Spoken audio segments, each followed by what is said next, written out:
Hello friends, আসসালামু আলাইকুম। আমি MD Jasimuddin Khandakar check update technique চ্যানেলের পক্ষ থেকে আপনাদেরকে জানাচ্ছি ওয়েলকাম। আজকের ভিডিওতে আপনাদের সাথে শেয়ার করব Elementor Bangla tutorial part 35, Elementor HTML উইজেট। অর্থাৎ আজকে আমরা এলিমিনেটর বাংলা টিউটোরিয়াল আমরা পার্ট 35 এর মধ্যে কি দেখব, কিভাবে আমরা এলিমিনেটরের এইচটিএমএল উইজেট ব্যবহার করতে পারি সে বিষয়টা। এখন আমাদের এখানে এলিমিনেটরের যে এইচটিএমএল উইজেট ছাড়াও কিভাবে আমরা এলিমিনেটরের আরো যে বিভিন্ন উইজেট গুলো আছে সেগুলোকে ব্যবহার করতে পারি তার উপর কিন্তু আমার চ্যানেলে পার্ট বাই পার্ট ভিডিও দেওয়া আছে, চাইলে আপনি ভিডিওগুলো দেখতে পারেন। তাছাড়া যদি আপনারা আমার প্লে লিস্টে আসেন, প্লে লিস্টে আসলে কিন্তু এখানে এই যে এলিমিনেটর, তারপর ওয়ার্ডপ্রেসের বেসিক, তারপর ব্লগার, এছাড়া আরো ডিজিটাল মার্কেটিং এর বিভিন্ন বিষয়ের উপর বিভিন্ন ধরনের প্লে লিস্ট আমার এখানে করা আছে। চাইলে আপনারা এই প্লে লিস্টগুলো থেকে ভিডিওগুলো দেখলে আপনারা এখানে ডিজিটাল মার্কেটিং এর বিভিন্ন বিষয়ের উপর আপনারা নলেজ অর্জন করতে পারেন। আচ্ছা, যাই হোক, তাহলে চলুন আমাদের আজকে ভিডিও শুরু করি। তাহলে আজকে বলছি কি, আমরা এখানে আমাদের এলিমেন্টরের কোন উইজেটটা দেখবো, আমরা এইচটিএমএল এর বিষয়টা। তাহলে এখন আমাদের কাজটা করার জন্য প্রথম আমরা ব্রাউজারে চলে আসবো। আসার পরে এখানে যদি আপনাদের ডোমেন স্ট্রিং থাকে তাহলে আপনারা আপনার ডোমেনের নামটা লিখবেন। লেখার পরে আপনার স্ল্যাশ দিয়ে wp admin বা শুধু অ্যাডমিন বা wp-login.php তিনটার যে কোনো একটা লেখা আপনি এন্টার প্রেস করবেন। করার পর ইউজার নেম পাসওয়ার্ড দিয়ে লগইনে ক্লিক করে আপনি ওয়ার্ডপ্রেসে ডাইরেক্টলি ঢুকে কাজটা করতে পারেন। আর আপনাদের ডোমেন স্ট্রিং না থাকে কোনো প্রবলেম নেই, আপনি ফ্রিতে কাজটা আপনি শেখার জন্য কি করতে পারেন, আপনার পিসিটাকে আপনি লোকাল সার্ভার বানিয়ে নিতে পারেন।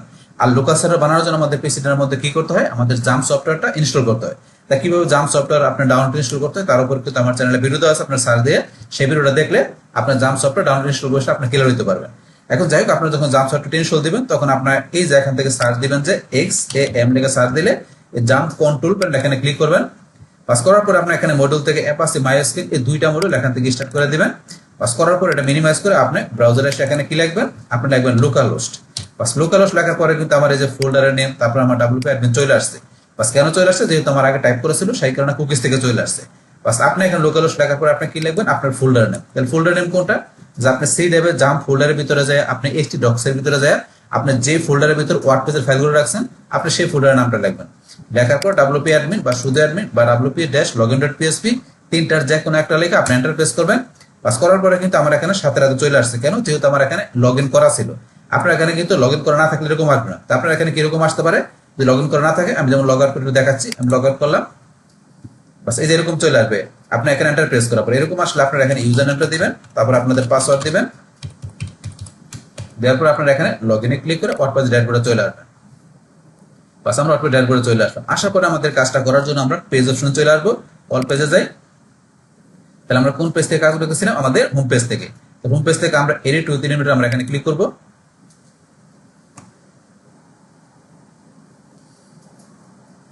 লোডিং হচ্ছে, বাস আমরা এলিমেন্টরের মাধ্যমে আমাদের হোম পেজে চলে আসলাম। বাস আসার পরে এখন আজকে বলছি আমরা কোন উইজেটটা দেখবো, আমরা বলছি আমাদের এইচটিএমএল উইজেটটা। তাহলে এই উইজেটের কাজটা করার জন্য আমরা এই যে এখানে উইজেটের মধ্যে আমরা যদি এখান থেকে নিচ দিকে আসি, আমরা আরো নিচ দিকে আসলে আমাদের আরো নিচ দিকে এই যে জেনারেলের মধ্যে থেকে আমরা আরো নিচ দিকে আসবো। আসার পরে আমাদের এই যে এখানে আমাদের শর্টকাটের পরে দেওয়া আছে এইচটিএমএল, আমরা এই উইজেটের কাজটা দেখবো আজকে, এই যে এইচটিএমএলটা। তাহলে এই কাজটা করার জন্য প্রথমে আমরা এখানে একটা কি করবো, আমরা একটা সেকশন নিব। তাহলে আমার এখানে এই যে আগের যে সেকশনটার মধ্যে আমরা কি কাজ করেছিলাম, আমরা শর্টকাট, এর উপর কিন্তু এই যে পার্ট 34 ভিডিওটা দেওয়া আছে শর্টকাটের বিষয়টা। এখন শর্টকাটের পরে আমরা এইচটিএমএল এর কাজটা করার জন্য ধরুন আমরা এখান থেকে এই সেকশনটা মনে করেন ডিলিট করে দিলাম, এটা ধরুন ডিলিট করে দিলাম। ডিলিট করার পরে এখানে আমি একটা নতুন সেকশন আমি নিয়ে নিব। তাহলে আমরা প্লাসে ক্লিক করি, করার পরে আমরা ধরুন এই সেকশন নিলাম, পাঁচ নেওয়ার পর সেকশনে চলে আসলো। আসার পরে ধরুন এখন আমরা কিন্তু এই যে এখানে আমরা একটা এলিমেন্টে ক্লিক করে এলিমেন্ট দিতে পারি, বা আমরা এই যে এখানে যদি আমরা প্লাসে ক্লিক করি, ক্লিক করার পরে কিন্তু আমরা এখান থেকে নিচের দিকে আমরা যদি এবার টান দিই আবার কিন্তু আমরা আসতে পারি। কিন্তু নিচ দিকে আমরা এটা স্ক্রল বা টান না দিয়ে আমরা চাইলে কিন্তু আমাদের এইচটিএমএল উইজারটা আমরা ইচ্ছা করি এই যে সার্চ উইজারে ক্লিক করে আমরা সার্চ করে নিতে পারি। আপনার নিচ দিকে না যায় এখানে সার্চ করলে চলে আসবে। তাই আমি এখানে কি লিখলাম, HTML লেখার সাথে সাথে এখানে আমার উইজারটা চলে আসছে। তাহলে এখান থেকে উইজার আমরা সার্চ করতে পারি। বাস করার পরে এই যে HTML উইজারটা আমি এখান থেকে ড্রাগ করে আমি এই যে আমার সেকশন আমি এখানে কি করে দিলাম, ড্রপ করে দিলাম। বাস HTML উইজারটা চলে আসলো। বাস আসার পরে এখন এখানে ধরেন যে আপনি HTML কোড আপনি আপনার এই ওয়েবসাইটের মধ্যে আপনি এখানে কি করতে পারেন, HTML কোড ব্যবহার করার মাধ্যমে আপনি এখানে ধরেন যে কি করতে পারেন, আপনার যা কাজ করবেন HTML কোডের ভিতরে সেই আউটপুটগুলো আপনি আপনার ওয়েবসাইটে বা আপনার ওয়েব পেজের মধ্যে দেখতে পারেন।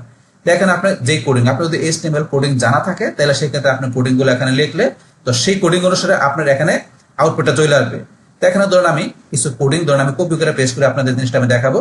তাহলে এখন এটা আমি কোন ধরনের কোডিং গুলো নিয়ে আসবো, আমি একটু গুগল থেকে সার্চ দিই, ধরুন আমি কি সার্চ দিলাম, তখন গুগল ট্রেন্ডস, আমি গুগল ট্রেন্ডস লেখা সার্চ দিলাম। দেওয়ার পর এই গুগল ট্রেন্ডসে আমি এখানে যাই। গুগল ট্রেন্ডসে আসার পরে আমরা এখান থেকে কোথায় চলে আসবো, আমরা এক্সপ্লোরার চলে আসবো। বাস এক্সপ্লোরার আসার পরে এখন কিন্তু আমরা একটু নিচ দিকে আসলে আমাদের এই যে এখানে সার্চ বিভাগের মধ্যে এখানে এই যে বিষয়গুলো দেওয়া আছে, তারপরে এই পাশে দেওয়া আছে।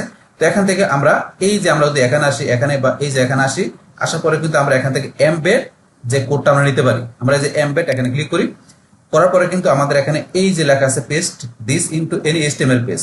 আমরা এই যে এইচটিএমএল এই কোডটুকু নিয়ে আমরা কি করতে পারি, আমাদের এইচটিএমএল এর যে এই কোডটুকু আমরা যে কোনো জায়গায় আমরা পেস্ট করে আমরা কি করতে পারি, এই যে এইভাবে এই যে এখানে দেখাচ্ছে প্রিভিউ ডেস্কটপে, যে এইভাবে প্রিভিউটা দেখাবে।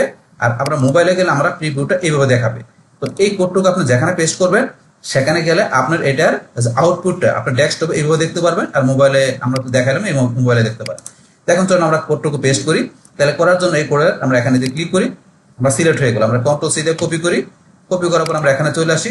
বাস তারপর আমরা এই যে এখানে এইচটিএমএল কোড আমরা এই যে এখানে আমরা মাউসের ডাবল বাটনে ক্লিক করে আমরা যদি পেস্ট করতে পারি, বা আমরা এখানে কিবোর্ড থেকে করার জন্য আমরা কন্ট্রোল বি চাপ দিলাম, পেস্ট হয়ে গেল। বাস আমরা পেস্ট হয়ে গেল। বাস পেস্ট হওয়ার পরে এখন ধরুন আমাদের এইটার আউটপুটটা আমরা দেখার জন্য কি করব, আমরা এই যে এখানে পাবলিশ, আমরা এখানে পাবলিশে ক্লিক করি। বাস ক্লিক করার পরে আমরা এই যে এখানে চলে আসবো, আমরা এখানে ক্লিক করে আমরা ভিউ পেজে ক্লিক করি। বাস এখন আমাদের পেজে দেখুন এই যে আউটপুটটা দেখাচ্ছে, সার্চ টপিক এখানে আউটপুটটা দেখাচ্ছে। এখন আমাদের এই যে এখানে যে বিষয়টা ছিল আমরা এখান থেকে এটা স্কেপ করে বাদ করে দিলাম। এই যে এখানে যে আউটপুটটা দেখাচ্ছে এই সেম আউটপুটটা কিন্তু আমাদের এই যে এখানে দেখাচ্ছে, তো সেম আউটপুটটা এখানে দেখাচ্ছে। যেহেতু আমরা এইচটিএমএল কোডটা এখানে দিছি, তো এইচটিএমএল কোড অনুসারে আমাদের আউটপুট এরকম চলে আসছে, যেটা আমাদের এই যে এখানে দেওয়া আছে। তো এখন ধরুন এখান থেকে এই যে বিষয়গুলো আপনি এইভাবে আপনার ইউজাররা দেখতে পারবে এখান থেকে। তারপরে আমরা এই যে এখান থেকে আমরা এই যে এখানে ক্লিক করি, এই যেখানে পরবর্তী বিষয়গুলো দেখাচ্ছে, আবার ক্লিক করলে পরবর্তী বিষয়গুলো। তাহলে এইভাবে আমরা এইচটিএমএল কোডের মাধ্যমে আমরা কি করতে পারি, যে এখানে আমাদের এইচটিএমএল কোড জানা থাকে সেগুলো এখানে টাইপ করে আমরা সেটা আউটপুটেও নিয়ে আসতে পারি। তাহলে আমি এখানে কপি করে নিয়ে আসলাম, আপনি এইচটিএমএল কোড জানা থাকলে সেটা আপনার টাইপ করলে সেটা আপনার ওয়েবসাইটের ভিতরে এইভাবে চলে আসবে। বাস এখন আমরা এটা দেখার পরে আবার যদি মনে করেন অন্য একটা আমরা এইচটিএমএল কোড নিয়ে আসি, তা সেটা কি নিয়ে আসবো, আমরা যদি লিখে এখানে মার্কিউ এইচটিএমএল ট্যাগ, আমরা এখানে গেলাম। তারপর আমরা এই যে এইচটিএমএল মার্কিউ ট্যাগ এই W3 স্কুলস আমরা এই লিঙ্কটায় যাই।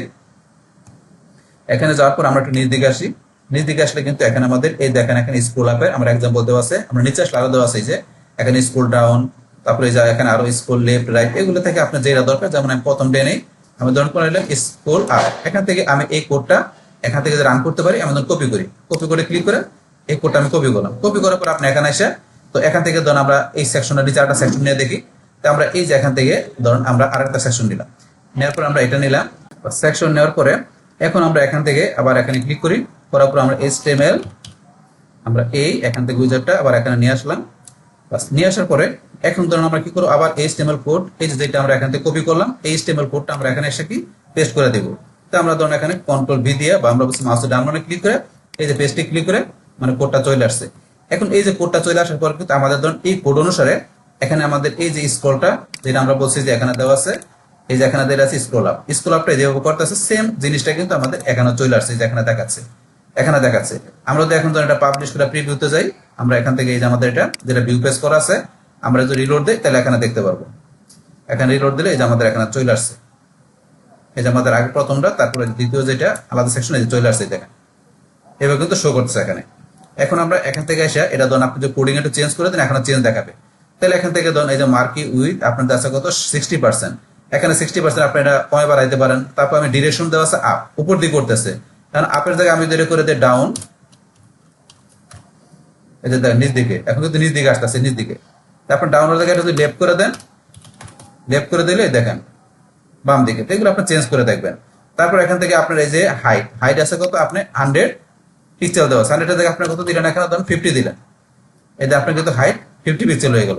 আবার দেবেন 100 করে দেয়, এই দেখেন হাইট আবার 100 পিক্সেল হয়ে গেল। এগুলো আপনি চেঞ্জ করবেন। তারপরে মার্কি উইথ আছে 60%, আমি দিলাম এখানে 100% দিলাম, এই দেখেন মার্কি কিন্তু 100% সেট হয়ে গেল। এগুলো আপনি করতে পারেন। আবার ধরেন আমার এখানে 60% আমি করে দিলাম, এইভাবে বিষয়গুলো চেঞ্জ করবেন। তো চেঞ্জ করলে বুঝতে পারবেন এখানে কিভাবে বিষয়টা আউটপুটটা করে। তো এই কোডগুলো যদি আপনার জানা থাকে এইচটিএমএল কোডগুলো, তাইলে এখানে আপনি সেই কোড অনুসারে আপনার এই সাইডের ভিতরে সেটা আউটপুটটা আপনি দেখতে পারেন। বাস এখান থেকে তাইলে আমরা এইভাবে কিন্তু এই বিষয়গুলো আমরা এখানে ইউজ করতে পারি, যে আমাদের এইচটিএমএল যে উইজেটের মধ্যে আমরা এইচটিএমএল কোডিং গুলো ব্যবহার করার মাধ্যমে সেটা আমাদের ওয়েবসাইটের ভিতরে সেটার আউটপুটটা আমরা এভাবে দেখতে পারি। বাস তাহলে এই আমাদের এখন টোটাল বিষয়টা মূলত আমাদের আজকের ভিডিও।